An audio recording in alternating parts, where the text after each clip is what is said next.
La importancia que tiene la tierra para la comunidad es que pues es la madre, y la madre pues lo cría uno y le da comida, o sea, le da la vida.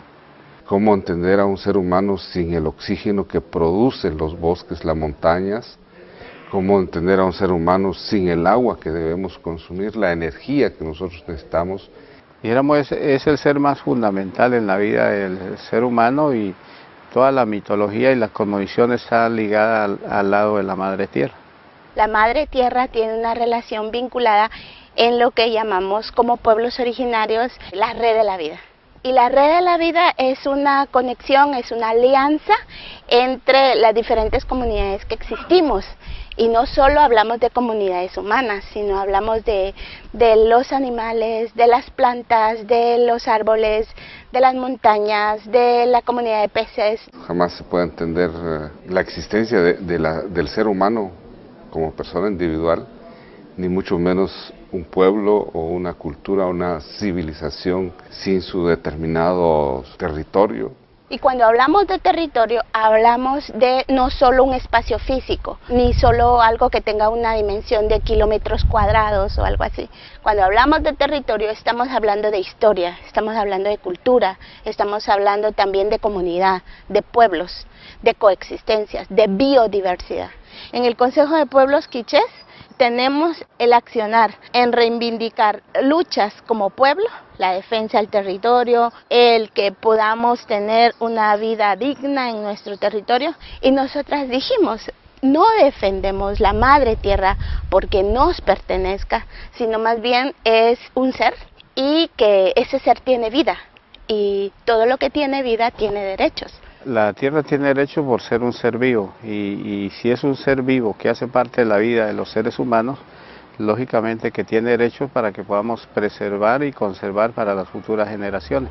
Si a nosotros no nos importa lo que pase con la madre tierra, lo que estamos diciendo es que no nos importa la vida de las futuras generaciones. Si nosotros necesitamos de la tierra, respirar oxígeno, beber el agua, comer de ella o sanarnos con las plantas medicinales que tiene la tierra, automáticamente es casi una obligación del ser humano darle derechos para que la vida misma pueda, las generaciones puedan disfrutar de esa vida misma. Tenemos el compromiso de respetar sus propios derechos, y nuevamente no porque nos pertenezca, sino porque somos parte de ella.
tenemos un derecho constitucional a tener su propio ejercicio de gobierno, su propio sistema de educación, su propio sistema de salud y a ser, entre comillas, autónomo dentro de nuestro propio territorio.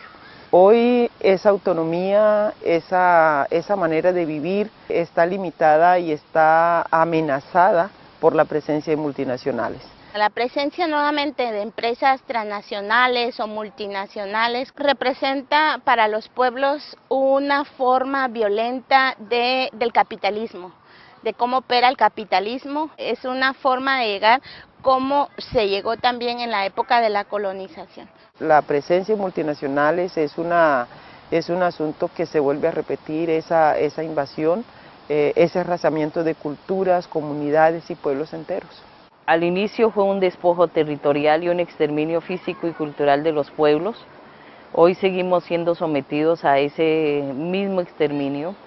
De hecho, Colombia tiene una particularidad y es que tenemos una riqueza de la madre tierra, pero a la vez hemos estado sometidos por ese interés. Es un territorio lleno de riqueza y eso lo convierte realmente en un asunto de vulneración permanente.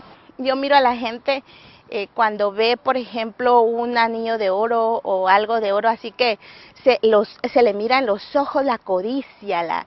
Así es que vemos a esas empresas cómo codician nuestras tierras, porque saben que abajo hay oro, que hay plata, que hay metales raros y que hay agua. Nuestros territorios justamente hoy se convierten en ese polo de desarrollo para el país y creo que también para el resto de Europa, ¿no? Y también de Norteamérica. La biodiversidad está significando para ellos jugosas ganancias, no vida. Yo creo que estamos expuestos a una situación de riesgo físico y cultural desde hace muchos años, pero hoy puede ser mucho más fuerte al interior de nuestros pueblos.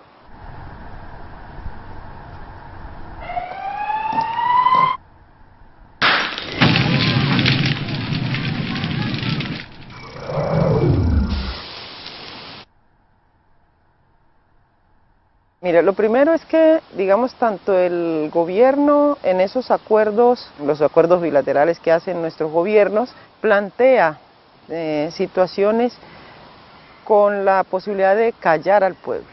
¿Cuáles son los instrumentos que utilizan? Uno de ellos es la criminalización. Y en la criminalización lo que hacen es la persecución hacia los liderazgos, montajes, montan. Empiezan a perseguir y acusarte de cualquier cosa, de que eres una incitadora a delinquir, de que has amenazado, montan esos procesos. Entonces, ¿qué logran ahí? En principio logran meter miedo. Atemorizar cada vez, de generar, digamos, un silencio.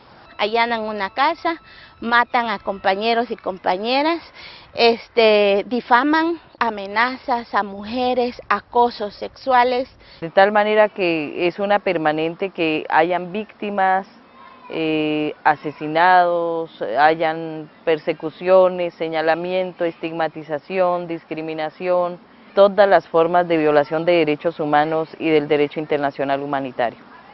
Criminalizar a todo el que habla, cuestionarlo, silenciarlo, es una estrategia buscando cómo callamos la gente y los sectores sociales, en este caso la población indígena, que por cierto es una de las poblaciones que ha logrado construir un proceso organizativo en defensa de la vida, del territorio y de los derechos.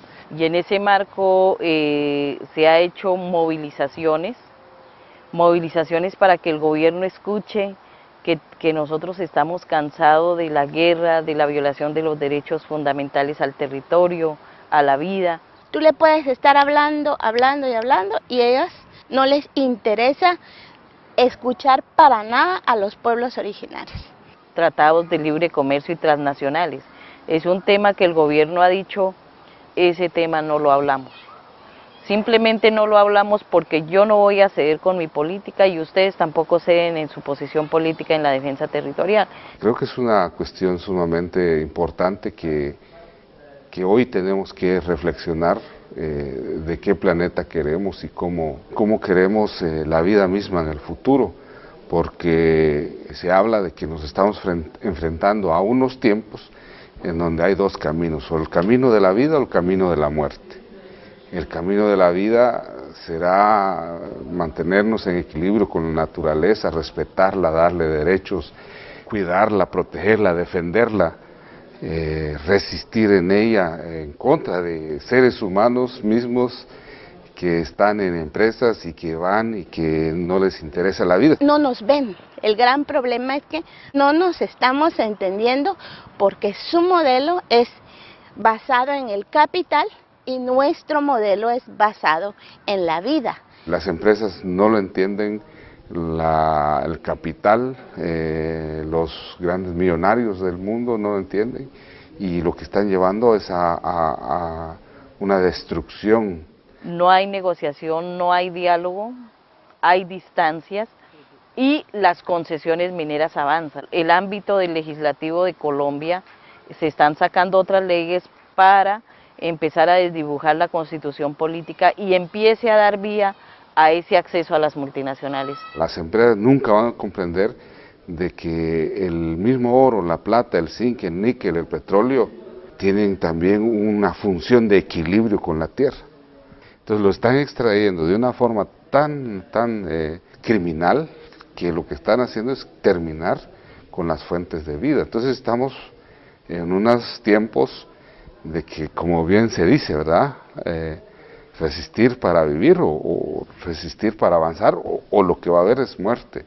De tal manera que tenemos una lucha trascendental, estructural, para que pues los pueblos indígenas podamos seguir perviviendo en el tiempo.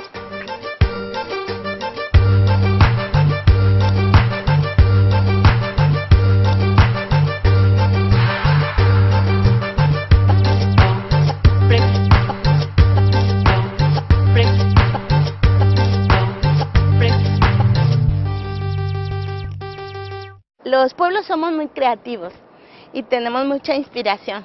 Yo estoy enamorada de las consultas comunitarias de buena fe, porque son procesos asamblearios, democráticos, participativos, pacíficos, que nos dan la oportunidad de tomar decisiones y nos da la opción, basados en principios ancestrales, de poder decir no y de poder decir sí. Podríamos decir que se mantiene raíces de organizaciones históricas de los pueblos originarios. Entonces están creando ahora redes de comunidades, están volviendo a reconfigurarse o a reconstituirse las autoridades ancestrales, que son los que de alguna manera están cuestionando el Estado, porque estamos hablando de un pluralismo jurídico, o sea que hay leyes, que existían leyes previo a las leyes occidentales, y que también se aplicaban, estas leyes se aplicaban, formas ancestrales nada más, sin ninguna legislación externa, en donde la gente dice, bueno, se consulte comunitariamente a través de las autoridades ancestrales y dicen que la conclusión es no a permitir el ingreso irracional de las empresas y la explotación de los recursos. Se ha estructurado con mucha fuerza el tema de la Guardia Indígena que tiene que ver con un proceso de resistencia civil sin armas, con ideas, con la fuerza colectiva de la comunidad. La Guardia Indígena es otra opción en defensa de la tierra y de la vida y de proteger la comunidad.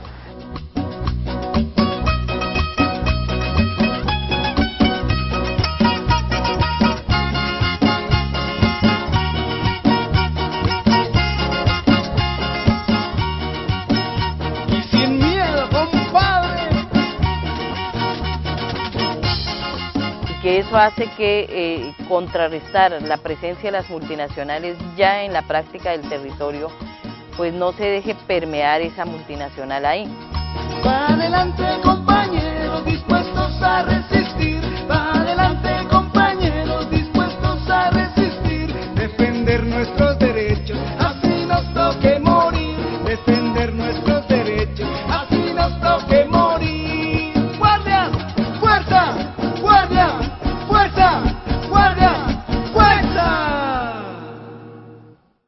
Las resistencias son diversas, desde bloquear el ingreso de una instalación de una planta cementera, una minera o una hidroeléctrica.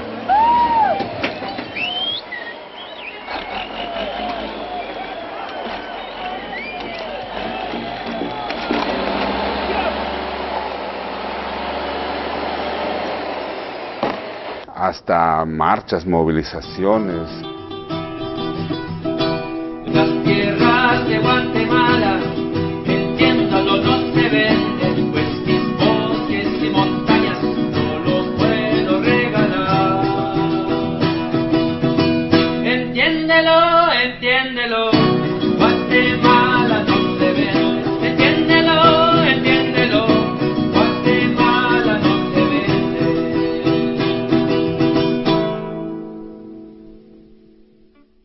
Hay medios alternativos que los pueblos estamos usando. Las radios comunitarias son un claro ejemplo y por eso también están siendo reprimidas en Guatemala.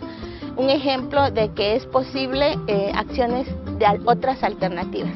Por otro lado, también posicionando en el marco de la Constitución y en el marco internacional los derechos que hoy tenemos establecidos en las herramientas o instrumentos internacionales. Hemos llegado hasta declarar los territorios como territorios ancestrales. En mi caso, en la OIA, hablamos hoy de los territorios indígenas como sitios sagrados.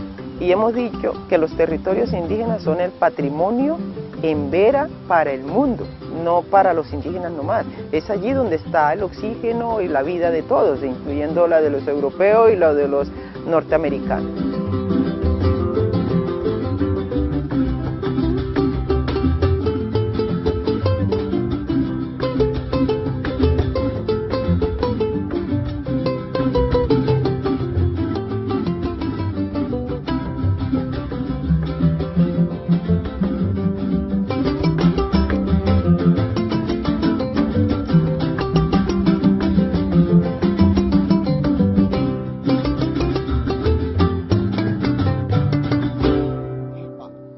En el proceso milenario de la lucha de los pueblos indígenas hemos jugado un papel importante. No podemos solo decir la defensa del territorio, la defensa del pueblo e invisibilizar las luchas específicas de las mujeres, sino más bien esa mirada general.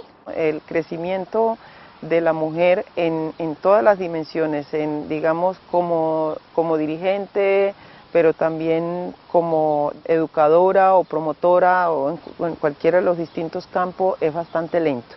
En las asambleas, en las consultas hay muchas mujeres, pero ya en las estructuras las funciones, las coordinaciones van quedando menos mujeres. Aún hay exclusión y se tiene estigmatización que las mujeres no somos para la vía pública, sino más bien para la vía oculta. Ser mujer dirigente allí implica muchas cosas. Hablar, opinar, pero también demostrar. De lo contrario, sigue siendo una mujer más que no fue capaz de demostrar y que tal y que cual. A los líderes hombres los forman, los nombran, ¿cierto? No necesitas demostrar nada, no necesitas tener capacidades, simplemente le dicen, usted es el gobernador hoy de esta comunidad y ya es el dirigente mañana. Para nosotras nos implica todo un recorrido y un proceso de crecimiento. Las mujeres hemos cumplido el papel de llegar a ser autoridades, de hecho hace mucho tiempo no lo teníamos. Y creo que hemos demostrado que tenemos las mismas capacidades y que podemos liderar un proceso. A raíz de ese pensamiento occidental que llegó, se sembró el machismo y algunos hombres no aceptan el liderazgo de la mujer, pero considero que también es un trabajo de nosotras las mujeres, también de los hombres, empezar a descolonizar ese pensamiento, porque en este juego de la defensa territorial, de la defensa por la vida, pues tenemos que estar juntos hombres y mujeres. Digamos, ahí sí que nos juntamos hombres y mujeres y la familia completa, porque la tierra no solamente se percibe ni se concibe para las mujeres, ni para los hombres, nada de eso. Simplemente es donde nos desarrollamos como pueblo con toda nuestra cosmogonía, nuestros pensamientos y todo lo que queremos allí, porque nos provee todo, ¿no?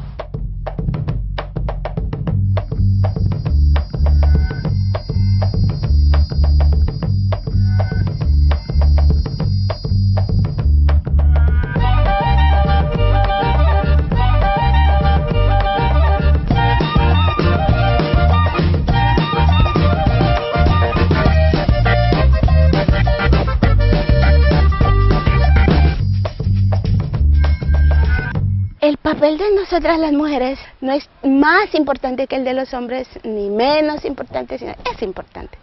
De ser importante es porque en la toma de decisiones estamos generando también, dando a conocer los modelos de vida que nosotras mismas concebimos, las propuestas que hacemos, a las acciones que proponemos, los modelos son bien estratégicos en relación a ir desestructurando estos modelos que nos han hecho daño. En el caso de los hombres está su pensamiento, su ser, sus sentimientos están muy marcados por la historia, muy aplastados por el patriarcado, por el capitalismo, por el consumismo. Al final, digamos, lo está imponiendo el mismo sistema y lo que hemos aprendido nosotros culturalmente los hombres. Entonces los hombres son los que inmigran, no las mujeres, y entonces comienzan a jugar un rol totalmente de primera línea. O sea, están al frente de la familia, están produciendo, cuidando semillas, están teniendo relación con el agua, sienten más que nosotros los hombres esta pérdida de esta destrucción. Y las mujeres lo hemos sentido en nuestro ser, en nuestro cuerpo, en nuestra propia vida, y duele. Entonces cambiar eso es como también una inspiración para decir, también los hombres se pueden quitar este patriarcado, y esto es muy reconocido, por ejemplo, en mi pueblo, cuando propusimos la defensa del territorio. Es una cuestión de amor, o sea, de amor estrecho con la tierra, de entender la pérdida y entonces el coraje mismo que las mujeres le impregnan a la lucha es ejemplar totalmente.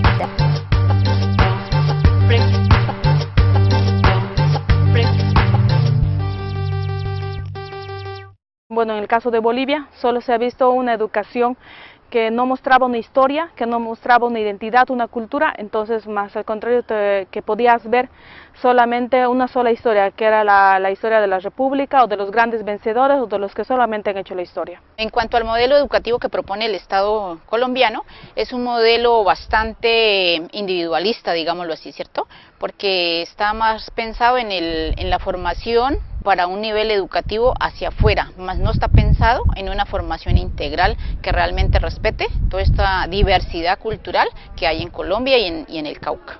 Yo aprendo en mi idioma propio, en mi cultura, al lado de mis mayores, y luego entro a un sistema escolar donde me obligan a que yo aprenda el castellano.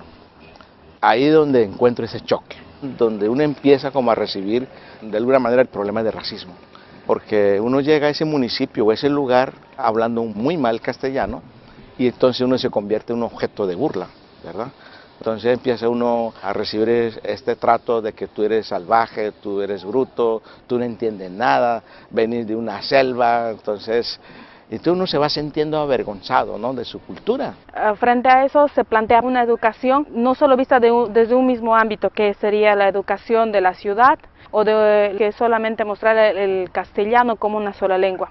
Entonces la lengua se vuelve como una política lingüística que hace parte de nuestra identidad. A través de la lengua estamos recuperando el pensamiento y todo lo que implica la cosmovisión indígena.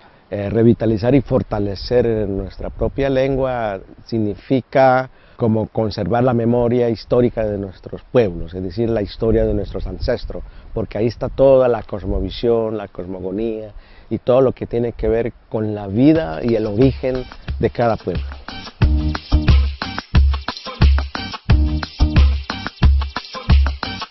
Arepas en nuestra lengua nasayugüe se dice watts, al sol le decimos sec, y a la luna ate, a las estrellas ahuala, a los animales entonces tenemos al perro alcu, A la vaca le decimos cla, a las gallinas atay, a los cerdos cuchi, a las palomas tum. Monte se dice mea y selva chiruade. La palabra Emberandóvida, yo soy de Emberandóvida, significa gente de río, gente que vivimos a las orillas del río. Do es río, vida es existencia, que vive en el río.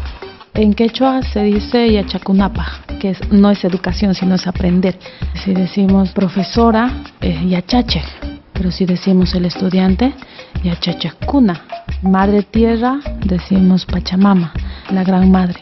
Si decimos casa, sería huasi. Si decimos mujer, en quechua será warmi. Entonces, kari, waremi, hombre y mujer. Hun, kiep, uship, kihap. En nuestro idioma, educar es kinichia viajaradei, pi y aguari bei, en verán zombía. El significado de educar en el idioma en Emberá es que hacer crecer bien con corazón bueno.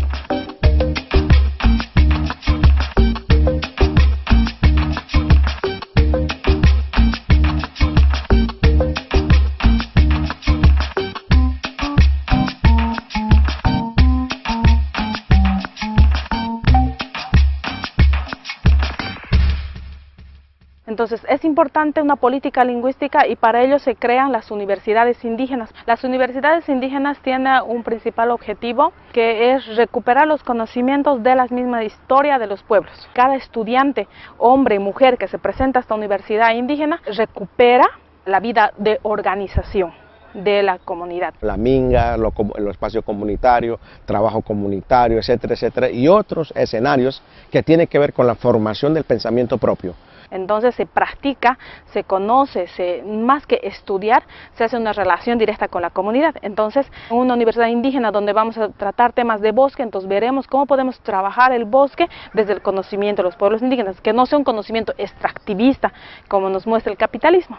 Entonces, cada universidad indígena tiene que responder a necesidades de las comunidades. Bueno, el modelo educativo que estamos planteando desde las comunidades indígenas tiene que ver un modelo educativo de formación integral y que esté enfatizado en lo que tiene que ver con la defensa del territorio y el cuidado de la madre tierra como filosofía para podernos mantener como pueblos indígenas. La autonomía y la posibilidad, primero pensar desde nosotros, en donde vamos a diseñar nosotros mismos todo el modelo educativo fundamentado en la territorialidad, fundamentado en la lengua, fundamentado en las cosmovisiones, fundamentado en la autonomía y la cultura.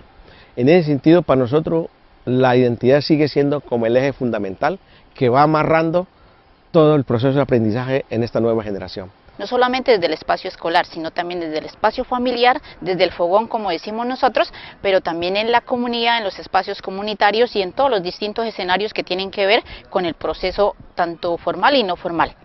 Para que hacia el futuro la nueva generación conozcan su propia historia, sepan con mucha claridad sus raíces, de dónde vienen, cuál es su origen de pueblo, su propia lengua materna. Deseamos a que el modelo conduzca hacia allá.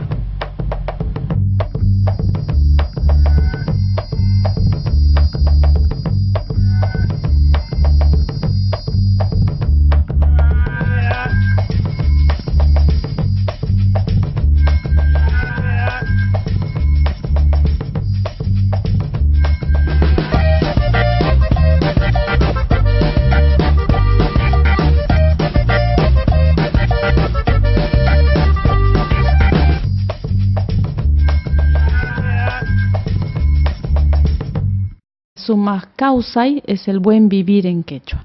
Sumas causay. En mi lengua cachiquel se dice Utz Caslemal.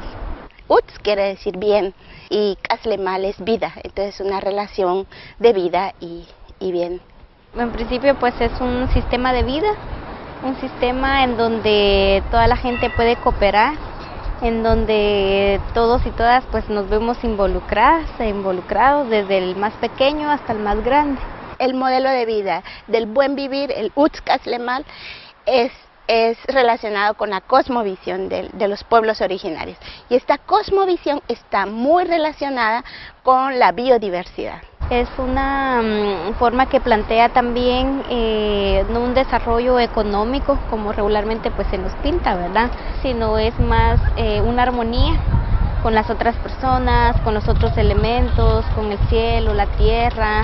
Cuando hablamos de buen vivir, es la relación de los seres humanos con la naturaleza. Eso quiere decir que no solamente es el buen vivir del ser humano, sino el de todos los seres que viven en la tierra. Nosotros planteamos desde el buen vivir que todos los elementos que existen en la naturaleza, en el cosmos, tienen un sentido y por lo tanto pues esa armonía debe desarrollarse.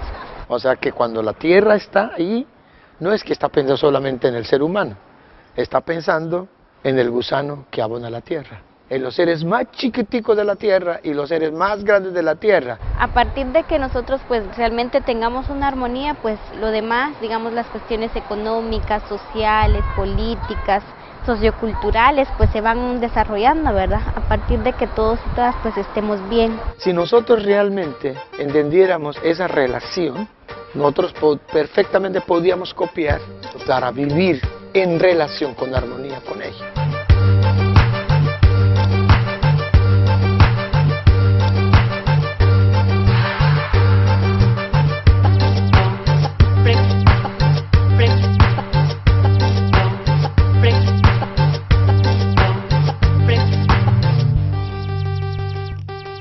En varios de los territorios donde estamos viviendo los pueblos se están reconstituyendo legislaciones. Por ejemplo, en Bolivia hay un compromiso de Estado. Es un avance bastante significativo, ¿verdad? El hecho de que puedan regular esta parte del buen vivir, porque en nuestras culturas indígenas es muy filosófico, puede ser científico, sin embargo, pues no existe ningún modelo, ¿verdad?, que pueda regular esta parte. Como avance político es muy importante. En estos gobiernos, lo que es Bolivia, lo que es el Ecuador, la naturaleza, la tierra, tiene vida, se lo reconoce como un ser vivo, por eso hablan del derecho de la naturaleza. El otro reto grande que quedaría para estos países es que realmente esto sea aplicado, que pase del papel a la práctica, que pues ya dieron el primer paso, pero falta muchos por alcanzar. Es difícil porque el buen vivir es como el cuco para el neoliberalismo, o sea, nos tienen miedo. Como lo nuestro no es relacionado a esa forma violenta de acumulación, ¿sí? Entonces resulta que chocamos, estamos así. Por eso es que nos están persiguiendo.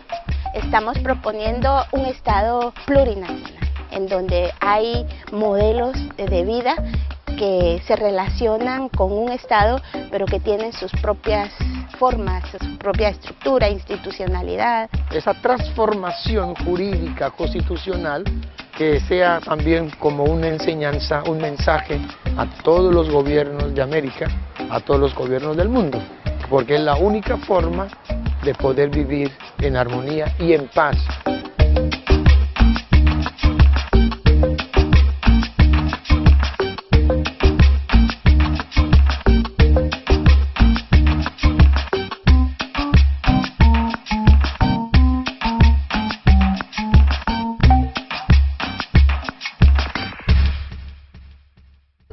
Aslemas ni kaychero pakachabel kareka junja la jojri utilak aslemas chindoh ni katetka y kobeh ni kamestaka dichke rojo binaki kerikionka rikatit rikamama.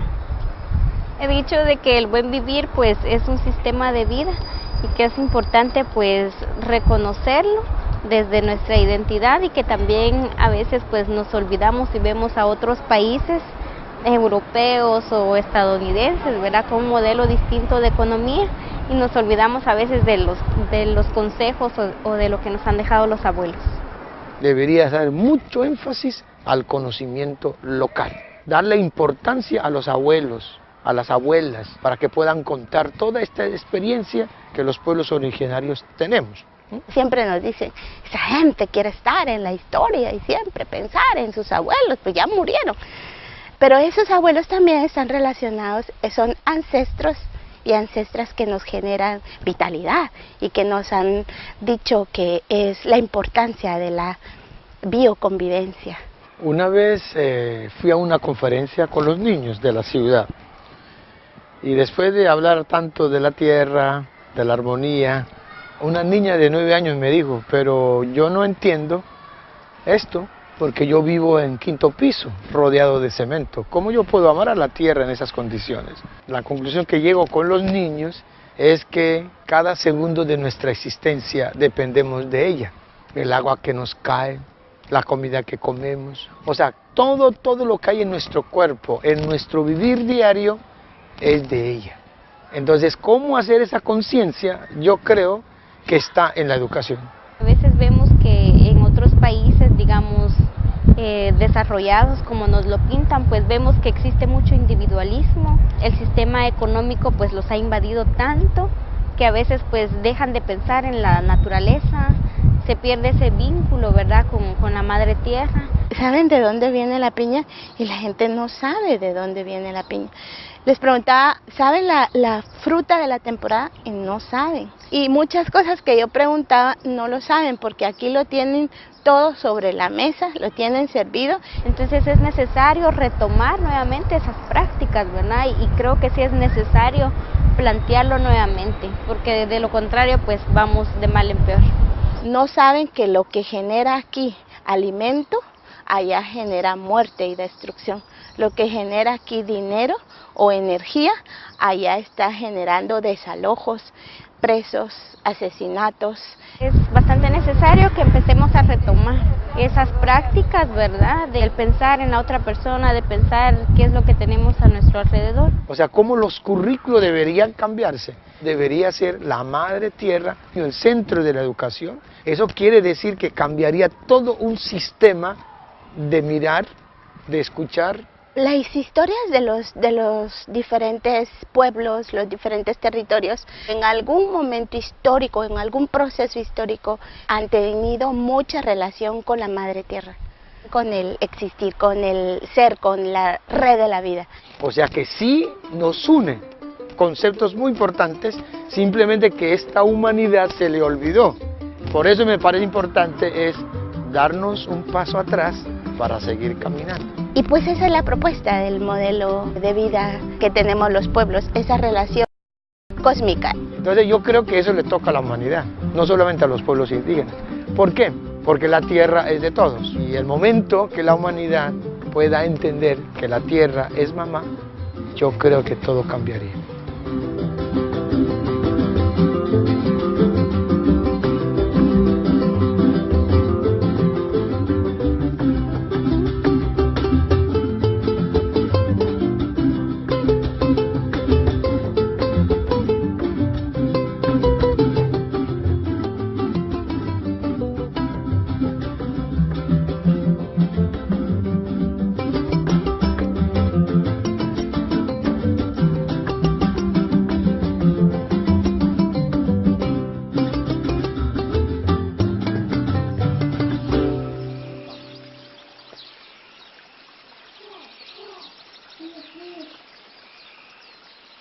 Merbeano durdake, merbeano durdake, nallegu etkineye, nallegu etkineye, merbeano durdake, merbeano durdake, kakansa etkineye, kakansa etkineye, siquinu etkubie, siquinu etkubie, ya la venda que gala, ya la venda que gala.